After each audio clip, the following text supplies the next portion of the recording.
कहानी की शुरुआत होती है विल शॉ नाम के एक बिजनेसमैन से, जो अपने परिवार के साथ छुट्टी मनाने के लिए स्पेन जा रहा था। जब वो एयरपोर्ट पर पहुंचा तो उसके पिता मार्टिन उसे लेने आए। वो एक आर्टिस्ट थे और बाप बेटे के बीच ज्यादा अच्छा रिश्ता नहीं था, पर फिर भी वो समुद्र की ओर निकल पड़े, जहाँ से उन्हें एक शिप में बैठकर अपने टूर की शुरुआत करनी थी। रास्ते में मार्टिन ने देखा कि विल हर वक्त अपने फोन पर ही लगा हुआ था। खैर, जब वो समुद्र किनारे पहुंचे तो विल की माँ लीजा और बाकी के परिवार ने उनका स्वागत किया। फिर रात को डिनर के समय पर भी विल लगातार अपना फोन ही चलाए जा रहा था, जिसे देखकर मार्टिन काफी चिढ़ गया। खैर, फिर अगले दिन मार्टिन पूरे परिवार के साथ समुद्र में अपनी कश्ती लेकर निकल गया, पर यहाँ भी विल फोन पर ही बिजी था और उसकी लापरवाही की वजह से विल के भाई जॉश की गर्लफ्रेंड डारा को चोट लग गई। तभी मार्टिन ने गुस्से में आकर विल का फोन समुद्र में फेंक दिया। अब विल भी परेशान था, इसलिए वो कश्ती किनारे पर लगाकर शहर में घूमने निकल गया। वहीं दूसरी ओर मार्टिन ने देखा कि एक छोटी कश्ती सुबह से उनकी बोट के आसपास घूम रही थी।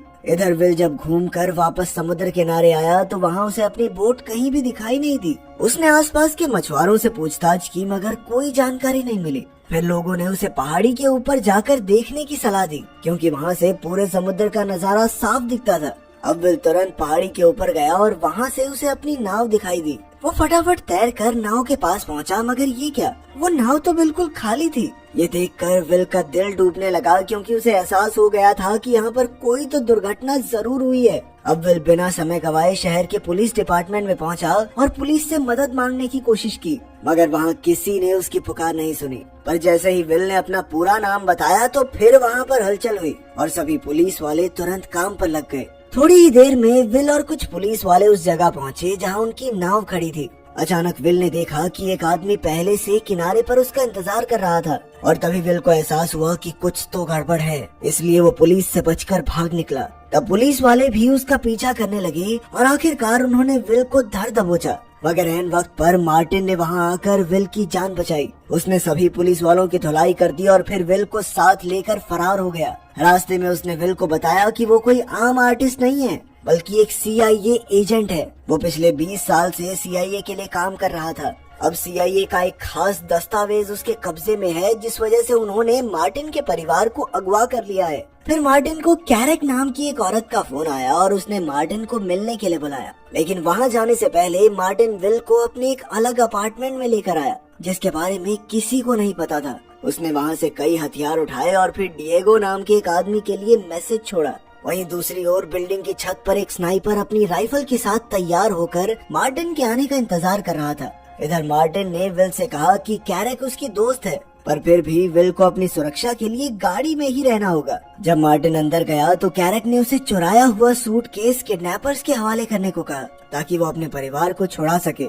इस पर मार्टिन ने जवाब दिया कि वो इसके बारे में सोचेगा। इसके बाद जब मार्टिन गाड़ी की ओर लौट रहा था तो अचानक उस स्नाइपर ने मार्टिन पर गोली चला दी। विल ने अपनी आंख से ये देखा तो वो हक्का बक्का रह गया। उसने तुरंत अपने पिता को उठाया, पर फिर उस पर भी गोलियां चलने लगी। इसलिए उसने मार्टिन का फोन और हथियार निकाले और तुरंत पास ही किसी जगह पर छुप गया। तभी फोन बजा और विल ने फोन उठाया, जिस पर वो किडनैपर्स उसके पिता को टॉम नाम से बुला रहे थे। पर अब उनके पास ये सब सोचने का वक्त नहीं था, क्योंकि पुलिस चारों ओर से उन पर गोलियां बरसा रही थी। इसी गोलीबारी में स्नाइपर ने एक पुलिस वाले की हत्या भी कर दी और पुलिस वालों को लगा कि ये विल का काम है। खैर, अब विल जैसे तैसे एक वॉशरूम में घुसा और खुद को शांत करके आगे के प्लान के बारे में सोचने लगा। इसके बाद वो सीधा एम्बेसी से मदद मांगने पहुंचा, पर वहाँ के स्पेशल एजेंट से बात करने के बाद भी कोई फायदा नहीं हुआ। असल में एम्बेसी के पास मार्टिन शॉ नाम के एजेंट का कोई रिकॉर्ड नहीं था, बल्कि उन्होंने तो विल से ही कहा कि उस पर पुलिस वाले की हत्या का आरोप है और वो उसकी मदद के लिए उसे बस एक वकील दे सकते हैं। तभी विल को बताया गया कि नीचे उससे कोई मिलने आया है। नीचे जाकर विल ने देखा कि उसके पिता की दोस्त कैरेक उसका इंतजार कर रही थी। उसने विल को उसके बचपन की ऐसी ऐसी बातें बताई जो सिर्फ मार्टिन के किसी खास दोस्त को ही पता हो सकती थी। फिर कैरेक ने कहा कि उसने ही मार्टिन को जान से मरवाया है, क्योंकि मार्टिन ने उसे धोखा दिया था। जब कैरेक ने कहा कि वो विल को सब कुछ सच बता देगी तो विल चुपचाप उसकी गाड़ी में आकर बैठ गया। कैरेक ने कहा कि मार्टिन ने सूटकेस चुराकर गद्दारी की, इसीलिए हमें उसकी जान लेनी पड़ी। अब कैरेक चाहती थी कि विल वो सूटकेस ढूंढने में उनकी मदद करे। ये बात सुनकर विल ने तबीयत खराब होने का नाटक किया और फिर गाड़ी से बाहर निकलकर भाग निकला। कैरेक के गुंडों को चकमा देकर विल एक बस में चढ़ गया और अब उसे फिर से किडनैपर्स का फोन आया। किडनैपर्स ने फिर से उससे सूटकेस की मांग की और उसके परिवार को जान से मारने की धमकी देने लगे। खैर फिर विल ने देखा कि मार्टिन के फोन से डिएगो नाम के एक आदमी को बार बार फोन गया था, इसलिए उसने डिएगो से मिलने का फैसला किया। लेकिन जैसे ही वो डिएगो के घर पहुंचा तो एक कातिल पहले ही वहां विल के इंतजार में बैठा हुआ था। अब विल को अपनी जान बचाने के साथ साथ वहां मौजूद लूसिया नाम की एक लड़की की भी जान बचानी थी। उस कातिल का काम तमाम करके विल ने लूसिया को बताया कि वो डिएगो से मिलने आया है, जिस पर लूसिया ने बताया कि डिएगो उसके अंकल हैं और वो विल को उनके पास ले जाएगी। मगर जब वो दोनों डिएगो के घर पहुंचे तो उससे पहले ही किसी ने डिएगो की हत्या कर दी थी। तभी उन्हें रसोई से किसी की आवाज सुनाई दी तो विल चुपके से रसोई तक पहुंचा। ये आवाजें किसी और की नहीं बल्कि कैरक और उसके साथी की थी। विल को देखकर कैरक ने कहा कि उन्हें डिएगो से एक खास जानकारी चाहिए थी, मगर डिएगो ने जानकारी देने से इनकार कर दिया, इसीलिए उन्हें उसे मजबूरन मारना पड़ा।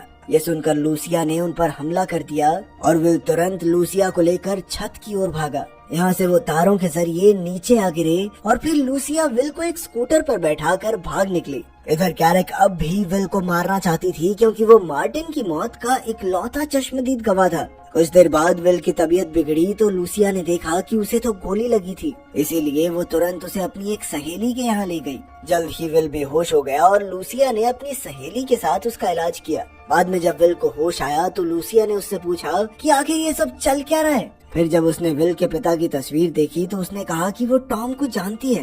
वो तो पूछने लगी कि तुम उसे मार्टिन नाम से क्यों बुला रहे हो। विल को लगा कि लूसिया मार्टिन की गर्लफ्रेंड रही होगी, पर फिर लूसिया ने बताया कि टॉम का उसकी माँ के साथ अफेयर था और असल में वो टॉम की ही बेटी है। ये सुनकर विल हैरान रह गया, पर फिर उसने अपने परिवार की जान बचाने के लिए लूसिया को भी साथ चलने को कहा। लेकिन ये मिशन बेहद खतरनाक था, इसलिए लूसिया ने साथ चलने से इनकार कर दिया। पर उसने विल को एक पता बताया जहाँ वो अपना मिशन पूरा करने के बाद उससे मिल सकता है। इसके बाद विल सीधा किडनैपर के बताए पते पर पहुंच गया। वहाँ विल को एक गाइड मिलता है जो उसे अपने साथ लेकर चलने लगा। फिर गाड़ी में बैठते ही कुछ लोगों ने विल के ऊपर हमला करके उसे बेहोश करके बांध दिया। बाद में जब विल को होश आया तो वो एक कमरे में था जहाँ उसका पूरा परिवार कैद था। फिर किडनैपर ने उसे बताया कि मार्टिन के पास एक सूटकेस था जो कि CIA को चाहिए था। लेकिन फिर मार्टिन को लगा कि CIA के अंदर कुछ ऐसे गद्दार लोग हैं जो इस सूटकेस का गलत इस्तेमाल करके पूरी दुनिया में तबाही मचा सकते हैं, इसलिए उसने ये सूटकेस अपने पास रखा।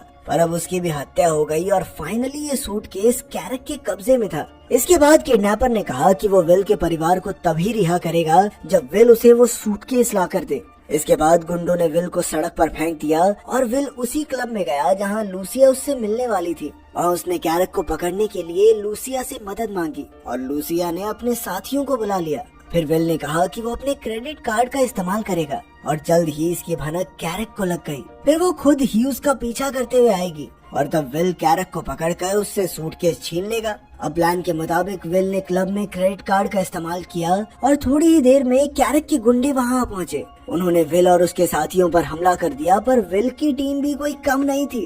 जल्द ही उन्होंने कैरक के खास गुंडों को धर दबोचा। बाद में उन्होंने इस गुंडे पर खूब अत्याचार करके कैरक की जानकारी निकलवाने की कोशिश की, लेकिन उसने अपना मुंह नहीं खोला। तब विल समझ गया कि इसे पीटने से कुछ नहीं होगा। उसने बाहर आकर अपनी टीम से इस गुंडे को रिहा करने को कह दिया। वो जानता था कि रिहा होते ही वो सबसे पहले कैरक के पास ही जाएगा और हुआ भी बिल्कुल ऐसा ही। उसका पीछा करते हुए विल और उसकी टीम एक बेसमेंट में आ पहुंची। तब उन्हें पता चला कि आज कैरक यहाँ सूटकेस को बेचने की डील करने वाली थी। अब विल धीरे से कैरक की ओर बढ़ रहा था और लूसिया एक गाड़ी में बैठी थी। तभी किडनैपर्स की गैंग भी वहाँ पहुंची और उन्होंने लूसिया को जबरदस्ती बंदी बना लिया। वहीं किडनैपर विल से सूटकेस की मांग करने लगा। उन दोनों की बहस से कैरक सावधान हो गई और अचानक उसने सामने वाली पार्टी पर गोलियां जला दी। अब वो खुद सूटकेस के साथ भागना चाहती थी, मगर यहाँ चारों ओर से धुआंधार गोलीबारी शुरू हो गई। इधर विल ने गुंडों का सामना करके लूसिया की जान बचाई, लेकिन फिर इसी मौके का फायदा उठाकर कैरक सूटकेस के साथ भाग निकली। लेकिन विल भी तेजी से कैरक का पीछा करने लगा और रास्ते में उसने कई गाड़ियों का नुकसान कर दिया। तभी एक चौराहे पर वो कैरक की गाड़ी को टक्कर मारने ही वाला था कि अचानक कैरक ने गाड़ी घुमा दी और विल की गाड़ी सीधा शीशे से जा टकराई। तभी कैरक ने अफरा तफरी मचाने के लिए आम लोगों पर गोलियां चलानी शुरू कर दी। जैसे ही विल वहाँ से भागा तो कैरक भी उसका पीछा करने लगी। जल्द ही उनके बीच जबरदस्त टक्कर हो गई और विल की गाड़ी सड़क पर पलट गई। विल को जख्मी हालत में देखकर कैरक जोर जोर से हंसने लगी। उसने कहा कि अब वो सूटकेस छीनकर अपने परिवार की जान कभी नहीं बचा पाएगा। लेकिन अचानक पीछे से कैरक को किसी ने गोली मार दी और तब विल ने देखा कि किडनैपर के गुंडे यहाँ आ पहुँचे थे। उन्होंने कैरक को जान से मारकर सूटकेस चुरा लिया और फिर किडनैपर खुद विल को उसके परिवार के पास ले गया। रास्ते में उसने देखा कि मार्टिन बहुत ही बहादुर और शातिर एजेंट था और आज उसे विल पर भी नाज होगा। आखिरकार विल ने अपने परिवार को आजाद जो करवाया था। बाद में हॉस्पिटल के बाहर एक एजेंट ने उसे कुछ कागजात देकर कहा कि वो CIA में एजेंट बनकर अपने पिता की जगह ले सकता है, पर विल ने इससे इनकार कर दिया। फिर विल ने पूछा कि आखिर उस सूटकेस में ऐसा क्या था, पर किसी ने भी उसे सच नहीं बताया। खैर बाद में विल ने अपने भाई और माँ को लूसिया से मिलवाया। आखिरकार सबने उसे अपना लिया और अपने परिवार का हिस्सा बना दिया। अगर वीडियो पसंद आई तो लाइक कर देना, चैनल को सब्सक्राइब कर देना। मिलते हैं अगली वीडियो में।